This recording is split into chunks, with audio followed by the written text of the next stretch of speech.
Because we are recording, everybody's going to be on mute, so that way we can get that high quality recording. If you have questions throughout the webinar, feel free to use the questions box, and we can get those answered either throughout the presentation, at the end, or we can answer them by email. When the webinar has concluded, you will receive an emailed survey, and in that survey there will also be a link to take you to the recording. Okay, so let's get started. Today's webinar is presented by David Rosenthal.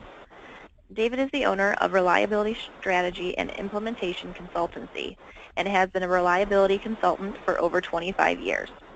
He provides a wide range of maintenance and reliability consulting services aimed at designing asset care strategies that improve uptime and reduce operating costs.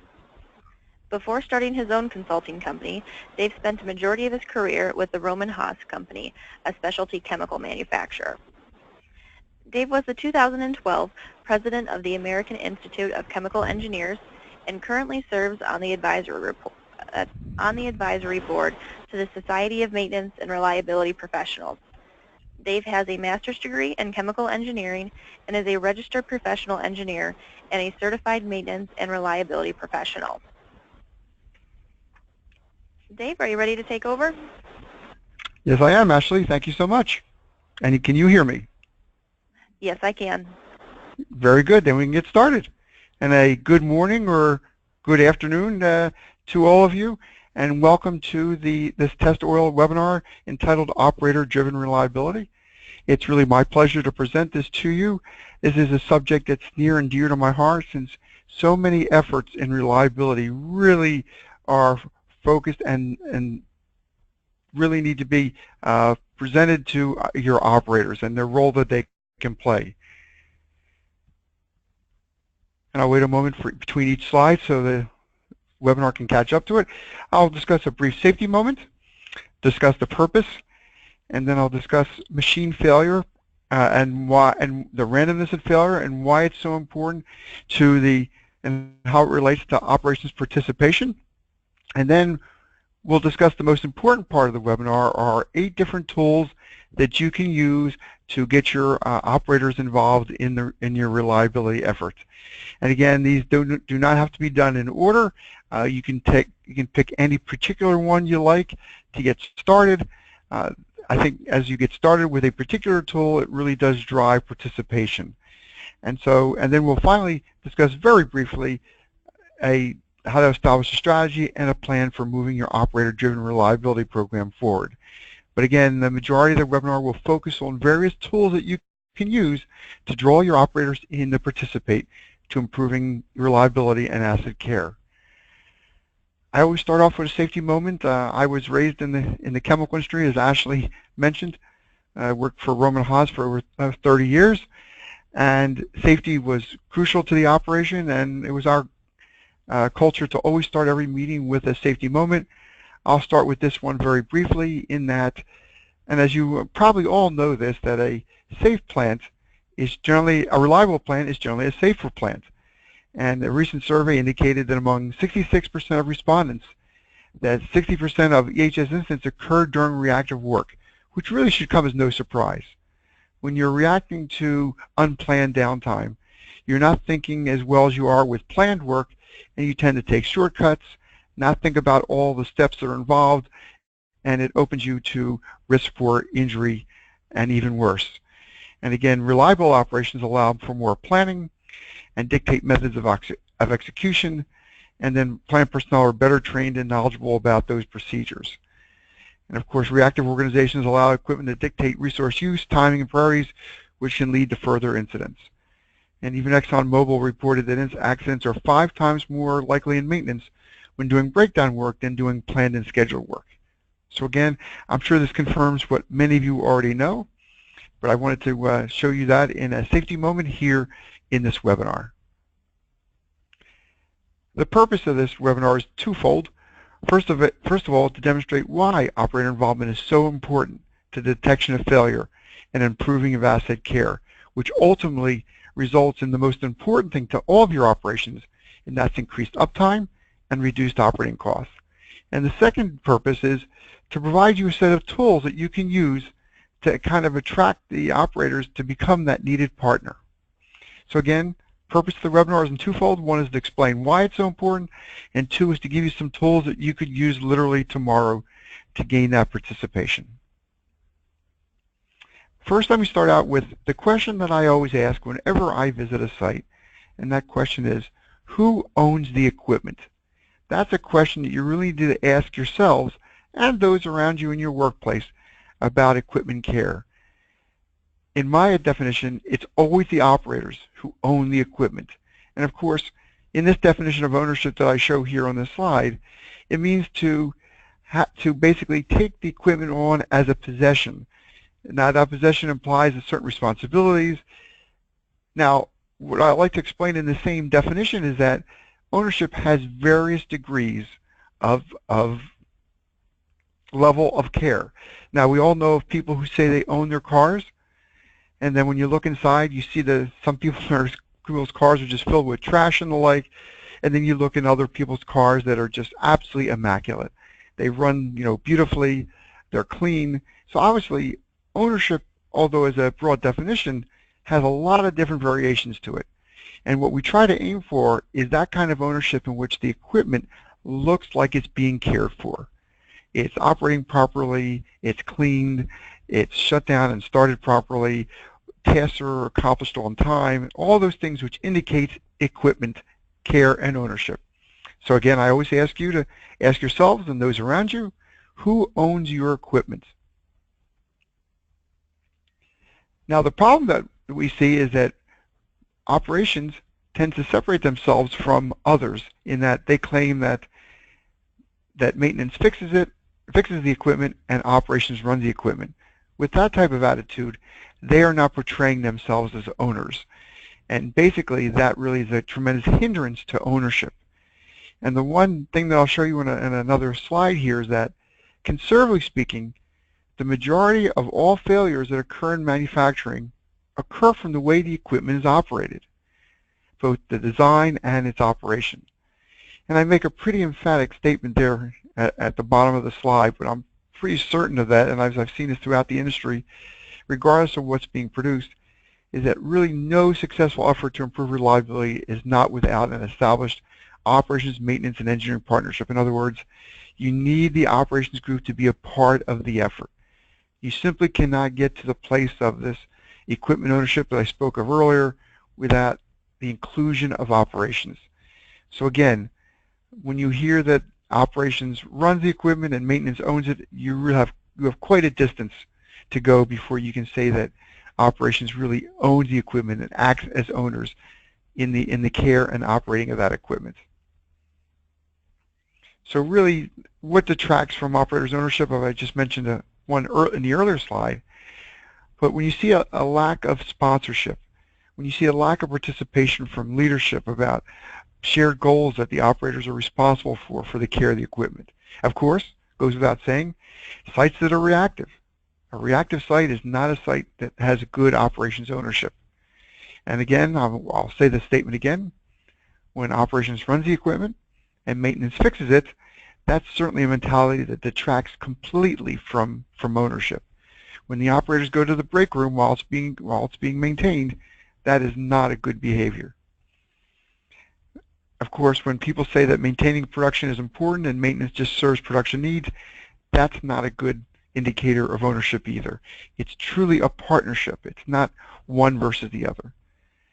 When production basically says to maintenance, get it fixed quickly and get it online, many of the important steps for equipment care can be forgotten, which basically bites you in a little while when the equipment fails again. And when people blame maintenance for equipment failure, that simply isn't true. It's really the operators and the way they care for it and the way they operate it is a major factor to improving care and the way the equipment operates.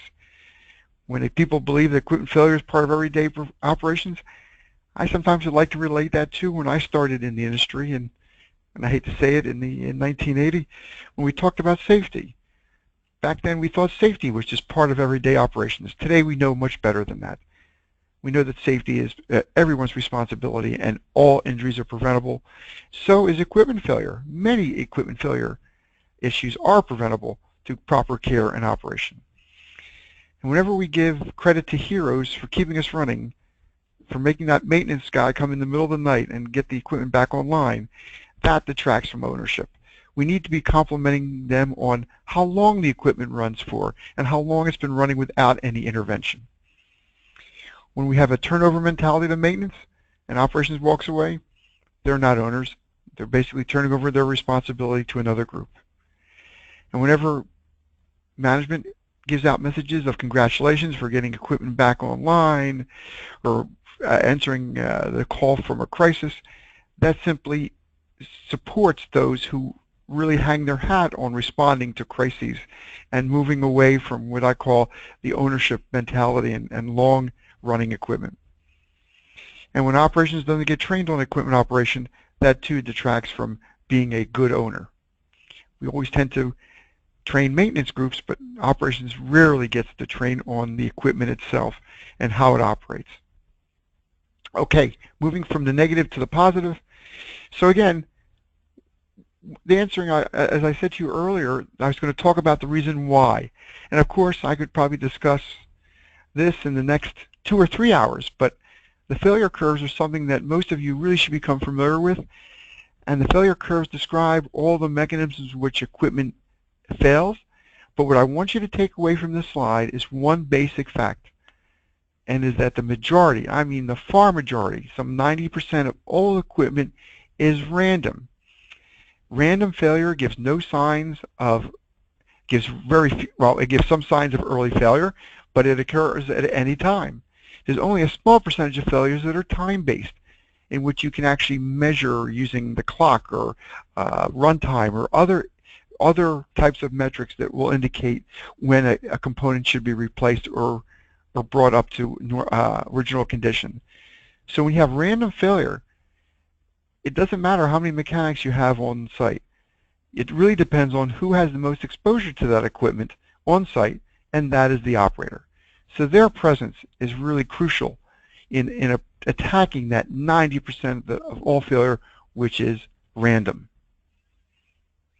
And then I'm sure you're saying, yes, but we have PMs.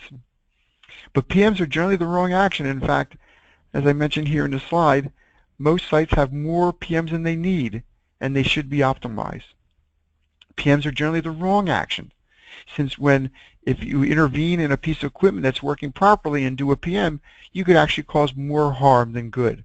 As the old saying goes sometimes, if it's not broken, you don't need to fix it. And when you use invasive PM actions, you actually bring that asset back to what I showed you earlier on the failure curves, those red areas, which are the high areas, high probability of failure areas. And what may surprise some of you, and it is true in most sites, that many PMs are done on what I call non-existing equipment. Those are the days that maintenance enjoys. And finally, many PMs rarely find anything because the failure hasn't occurred yet.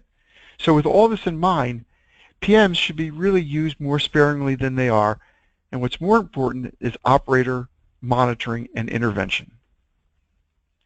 And here's the chart that few people like to see and few people believe, is that the majority of failure has to do with the operations group and the way they operate it and the way it's designed and the way it's intended and it's designed. I was right in the first place. And then 10% is due to maintenance, due to poor practices, poor parts, and the like. And then the second largest is the engineering, just from poor design. So again, this may be a surprise to some of you, or you're just so used to hearing the excuse that maintenance breaks everything. It's simply not true. It really is on the way equipment is operated. Oops. And here's a study that was done by the University of Tennessee. And in their study, you see a correlation between sites with higher levels of production operator involvement and the cost of the equipment to maintain. And there's definitely a correlation with the more operators are involved, the lower the cost of the equipment to maintain.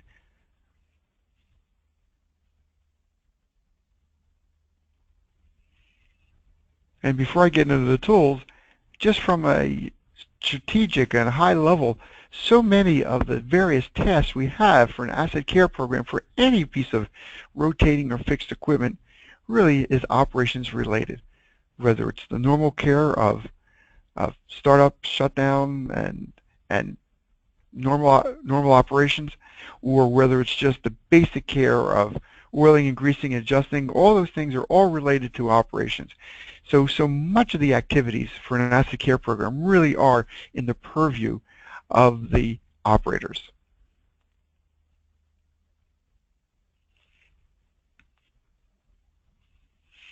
I know many of you have seen this diagram, so I won't really focus on it too long. During the normal run of a piece of equipment, you get to an area in which a failure begins to occur, and that we call that the P point. And the point at which it finally fails, the F point, that interval is the time in which we have an opportunity to bring that piece of equipment back to its original operating condition.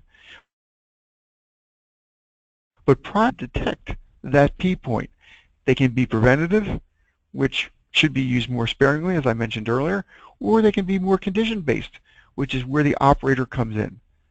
Now what I'm going to do is I'm going to take this particular diagram and I'm going to convert it to the various tools that I suggest to use for operators. So here you see that similar diagram, but across the top you see the various tools that operators can be used throughout that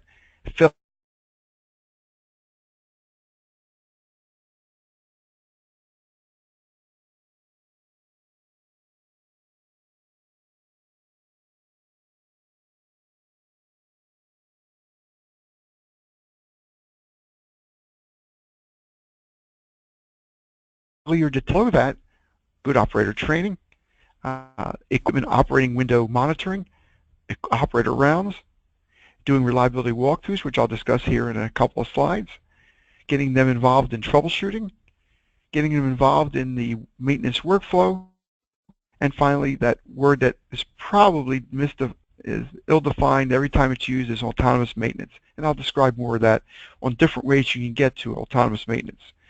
What I'm showing here is all the various tools that can be used throughout the life cycle of a piece of equipment to detect failure. And that's key, because the earlier you detect failure, the less expensive it is to repair, and of course the less amount of downtime. To me, it's really the central slide of the whole presentation, because it gives you that high-level overview of how the various tools interplay in the life cycle of the equipment. So here are the tools that we're going to be discussing. I want to talk about the value proposition, beliefs and policy. I want to talk about making sure you have the right metrics that are aligned with the right meetings so individuals know exactly what they can affect. And I'll describe that here in a moment. I'll talk about equipment training and why that's so crucial. I'll talk about equipment operating windows and why it's good to know where to operate the equipment between which limits. Every piece of equipment has a sweet spot that it likes to be operated within. Of course, the old term of visual factory still applies and how it should support equipment rounds. So when an operator goes out in the field, implementing a good reliability walkthrough program so you can detect early signs of failure out in the field, getting involved in troubleshooting and identifying root cause, getting them involved in maintenance workflow. In other words, making sure that on that work order it has the right description, it has where the equipment is located, and they get involved in the review after the equipment is repaired, and finally having them perform some autonomous maintenance. Many of these tools you could implement literally tomorrow at your facility to bring your operator into a partnership. First is a good policy. It's kind of funny that all of our facilities and our companies all have good policies around absenteeism, workplace harassment, HR. We all have good policies, but very few sites I've been to have a good reliability policy. And a good reliability policy is really necessary for many of the many of the manufacturing operations we have today. And a good policy has good guidelines for maintenance reliability principles, focus areas where we're going to work on to improve, what are the measurements we're going to use to understand if progress is being made, and how long do we expect this reliability improvement initiative to last.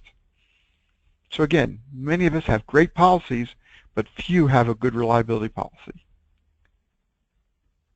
And here are just some examples of simple reliability policies and good opening statements.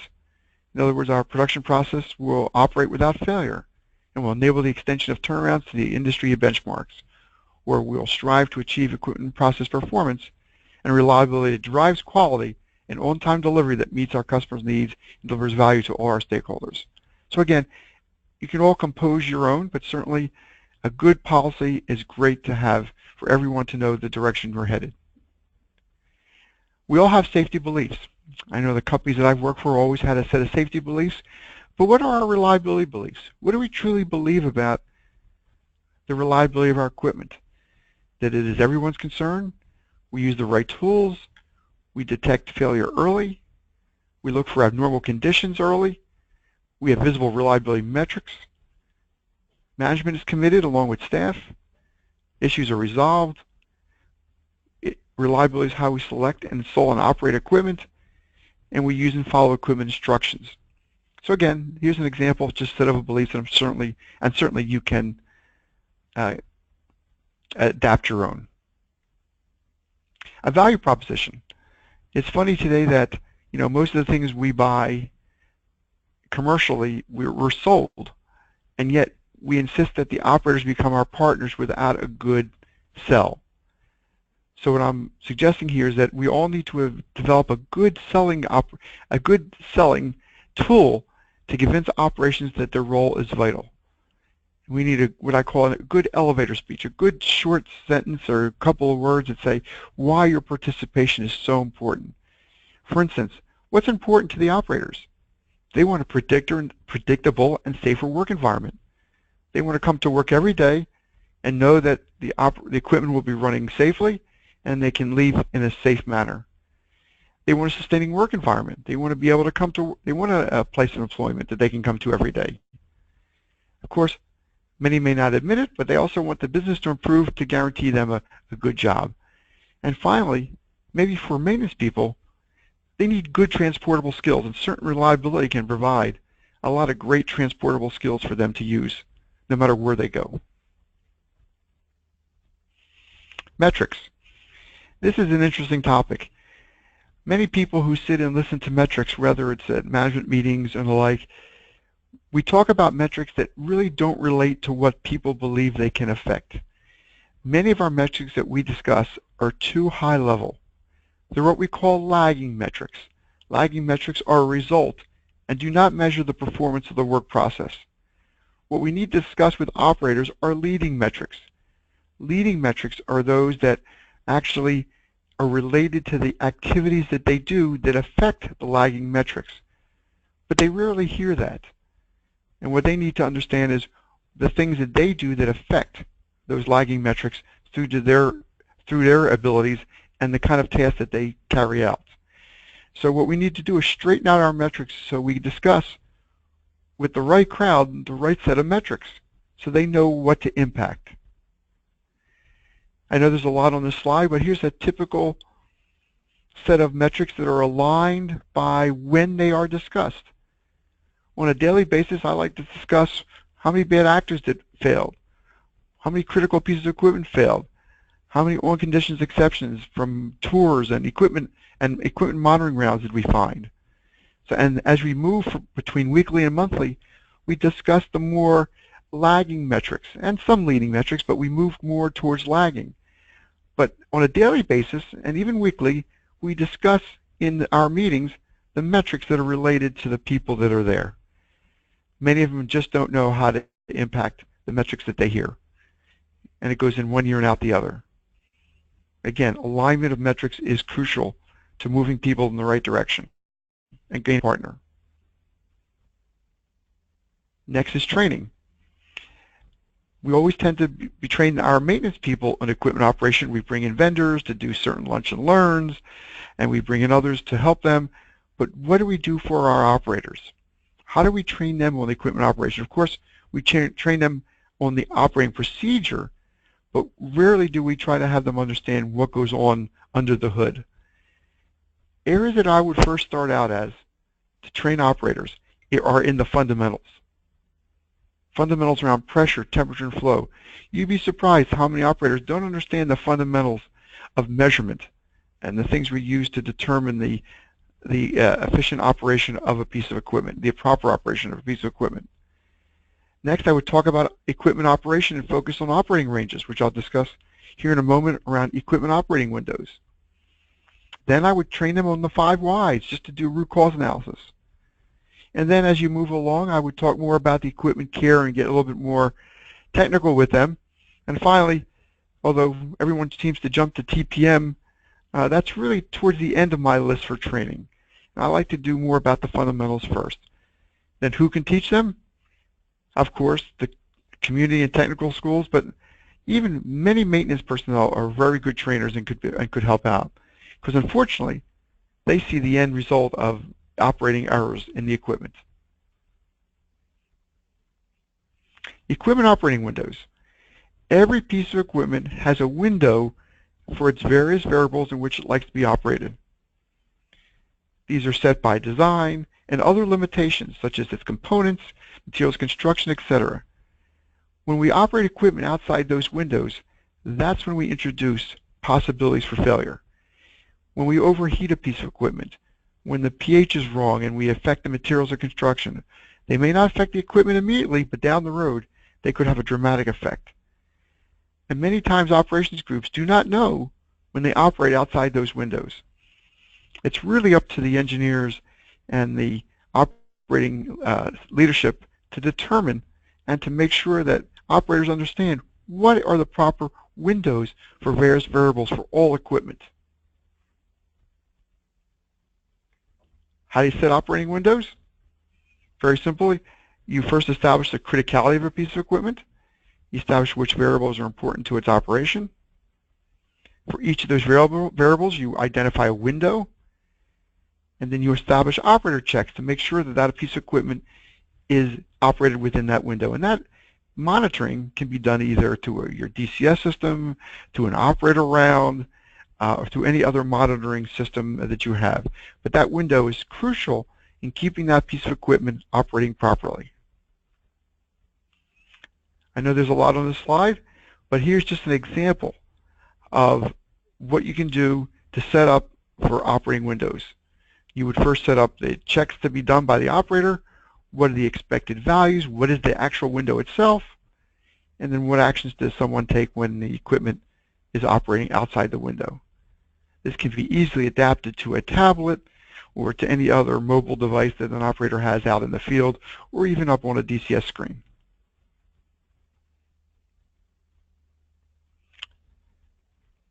Visual Factory is something that it's been around a long time, but it can be used to support.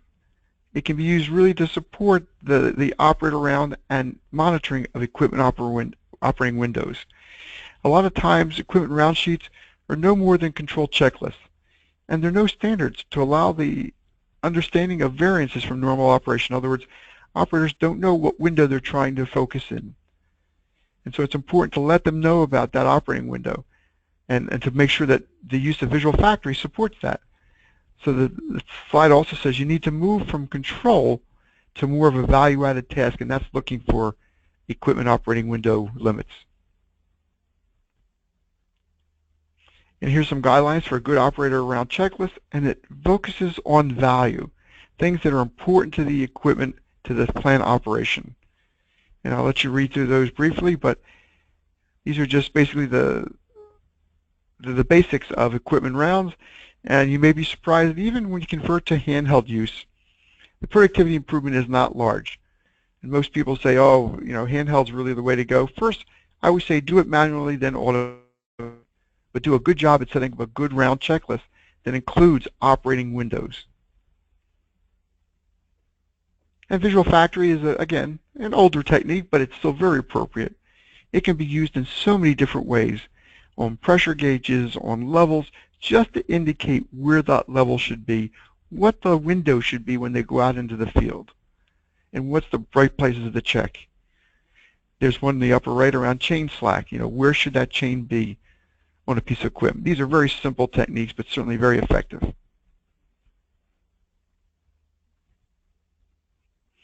We're still in the zone A, and now we're going to move to the next zone, and that is when we talk about reliability walkthroughs.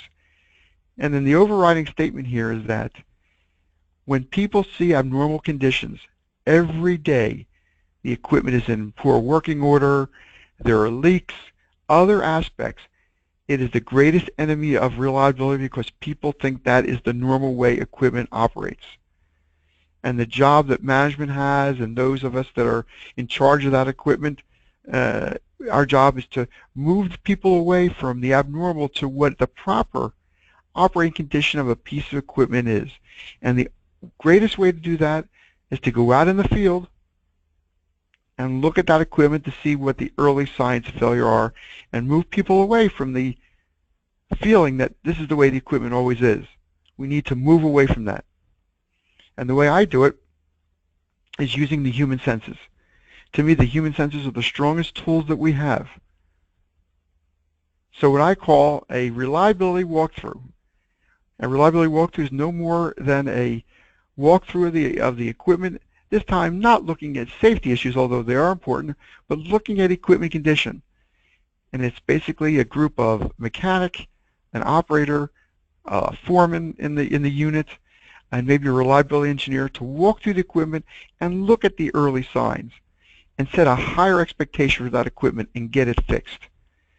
Also to discover the early signs of failure, audit the equipment, just so you can get ahead of what I spoke about earlier, is that P point, that point at which equipment is about to fail. Of course, it improves housekeeping, and it's a great place to use what I call the visually instructive plant by using Visual Factory. And the way I go about developing to do the walkthrough is, first I develop a case for doing it, and the case is fairly easy. One thing I do in my old job was take pictures of the equipment and lay it down in front of those who are in leadership roles and say, this is the way equipment is, and we've got to move it to a different place. And pictures say 1,000 words. So you get buy-in. You schedule audits, generally once a month. Here in Houston, we always did it early because it was hot. We created standards to say what the equipment should be audited against. It's good to have cross-functional participation with operators, mechanics, engineers, all walking for an hour through the unit. Have a good method for reporting and recording and following up your findings by generating work orders, and then tracking reduction equipment failures. And this is just a couple pictures. What are the kinds of things you find? You find empty oilers, empty greasers. All these things are the earliest signs of failure, and some of them are failures that need to be fixed.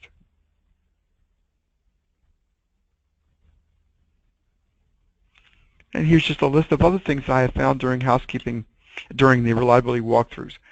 All these things, if let run until failure, can be catastrophic and basically can take down a unit. They're small at first, but if fixed early, they can provide lasting run times.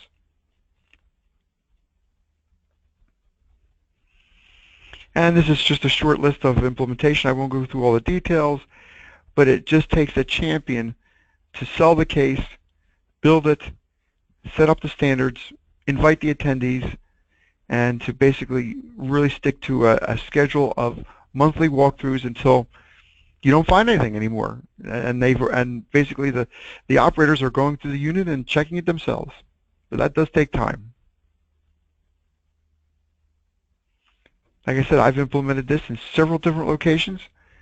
It's very slow to start, but ownership does improve. You do generate work orders initially for imminent failures, but eventually your equipment failures decrease. OEE, or if you use that metric, improves, and your reactive work decreases because you've taken care of the earliest signs of failure, and you develop some really good ownership because the operators basically go out in the unit and look for themselves at a certain time. But that does take time. This is not an overnight success. Okay, Zone C is defect elimination. Defect elimination is determining the root cause of failure. And the best tool for operators is 5 whys. It's very good for very simple detection of failure. Other ways to do defect elimination is make sure there are troubleshooting guides for critical equipment, either in there on the DCS. Let them participate in TPM, which is equipment cleaning operations if you use TPM. Make sure they put more work order content. Have them carry out simple fixes on the plant floor. Give them access to plant experts without needed approvals. Allow them to talk to someone. Allow them a mechanism for suggest improvement ideas. Invite them to a more formal root cause investigation so they can provide input. And recognize them for long-term equipment performance levels, not just being a hero. So again, there's so many different ways in which you can encourage operators to become troubleshooters. But I like to use the 5 whys. And for those who are not familiar with 5 why, here's a very simple one-page tool you can use. That basically it's asking the question, why did it happen 5 times? Until you get to a point where you can identify a fixable root cause.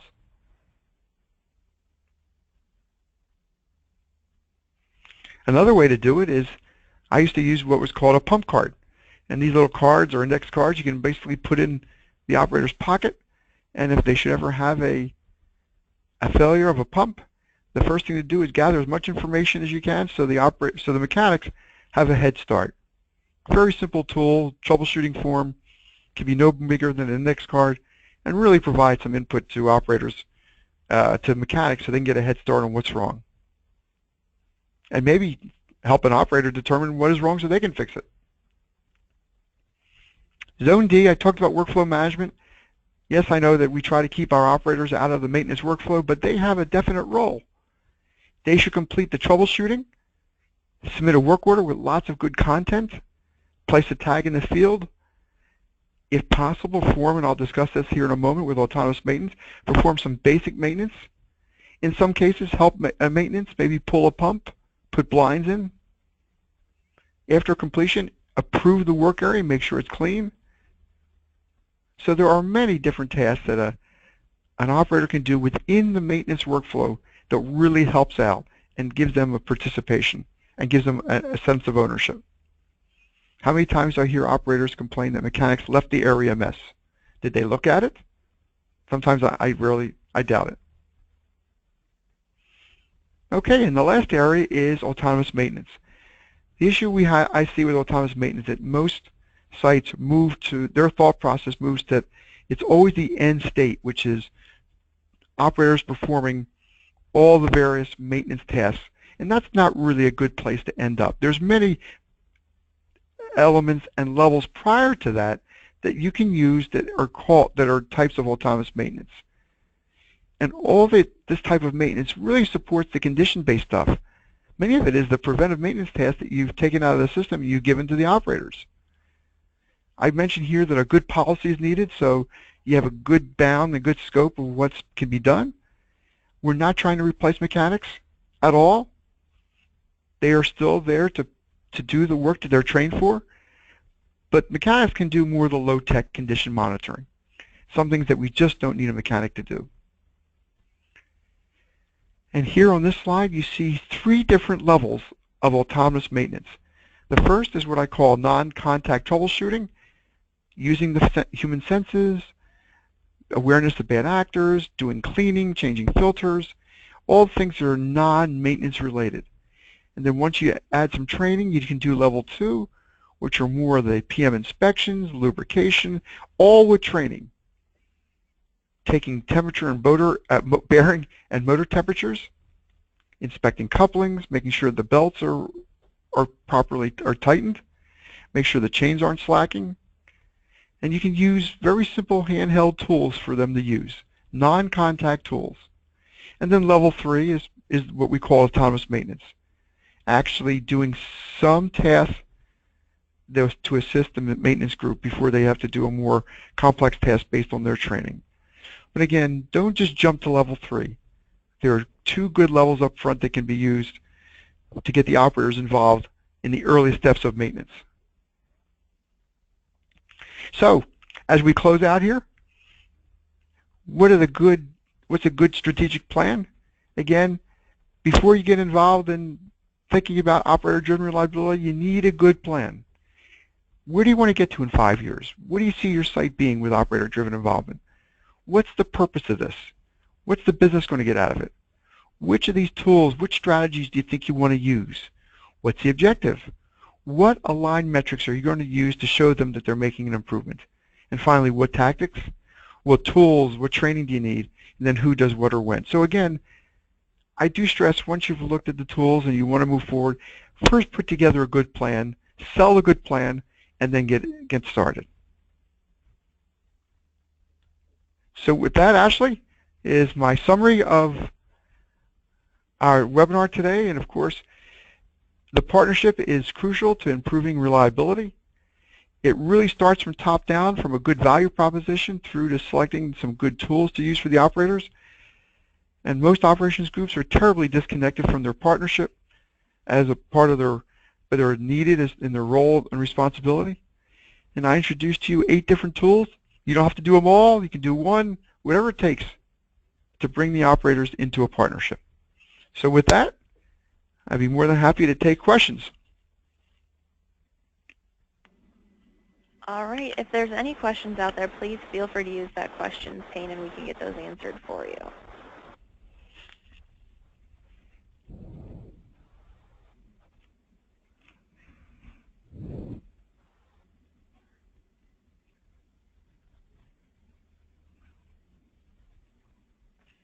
All right, it looks like there's a couple in there, but they look fairly complex. So if you don't mind, Go ahead, would you be hit able me. to answer those? Would you be Go able right to answer ahead. those through email afterwards? Okay, let me. Well, what are they? Let me try me out. Okay. They're pretty plant specific. Okay. I'd be more than happy to answer them afterwards, but if there's anything I can do right now, I'd be more than happy to try. Okay.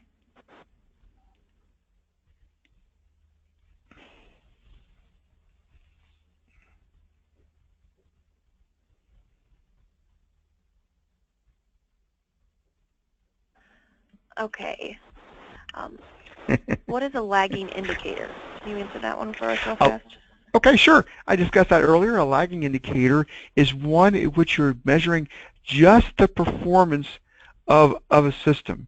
In other words, if you're trying to, safety is always a great way to think about lagging metrics. When you're just measuring injuries, that is a lagging metric. There's nothing you're going to do to improve that metric. There's nothing you can do to improve injuries just by that metric alone. But the leading metrics, such as having safety meetings, doing safety observations, and all those activities, those are the leading metrics. The leading metrics are the things that improve the lagging metric. So in maintenance and reliability, just measuring mean time between failure, that's a lag metric. There's nothing you're going to do for rotating. You worry about the leading metric,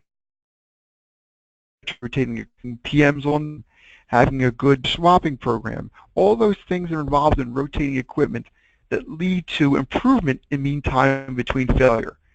So again, you cannot manage. You can manage with lagging metrics, but you can't lead with it. You can't do much with it because it's already happened. You have to focus on the leading metrics or the activities that give you the lagging metric result. I hope I got it. Absolutely. Here's a good question that comes directly from that. If you could implement just one operational directed leading metric, what would it be?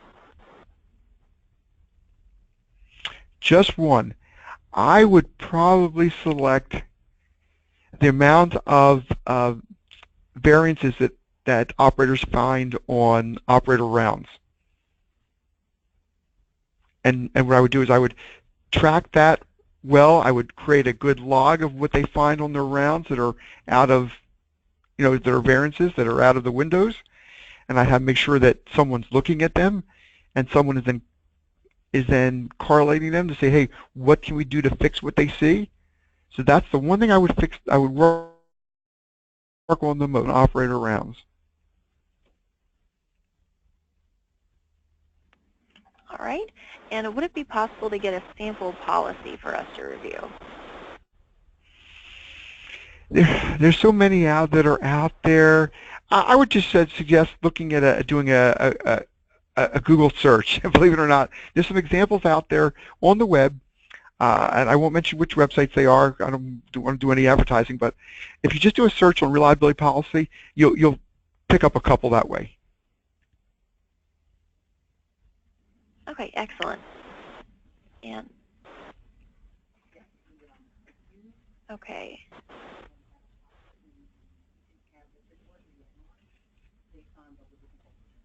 All right, this one's a little bit longer. On the list of the 3 modes of operator maintenance strategy, you have 2 levels of non-contact and then 1 hands-on. In our environment, we have a mix of the hands-off and hands-on. 4 senses: oil, vibration, and languages. Should a company take off the hands-on and implement level 1 first? If you're already doing it, then you're ahead of the game. I would be careful not to implement any more hands-on until you've done more of the non-contact condition-based first. You don't want to appear to the maintenance group to taking on their tasks so quickly. I would always go back and do more condition-based stuff first. They're non-contact. Now, if you already have your operators doing hands-on, you're ahead of the game. I'd stay there, but I would not advance it anymore, and I would focus more on condition-based work.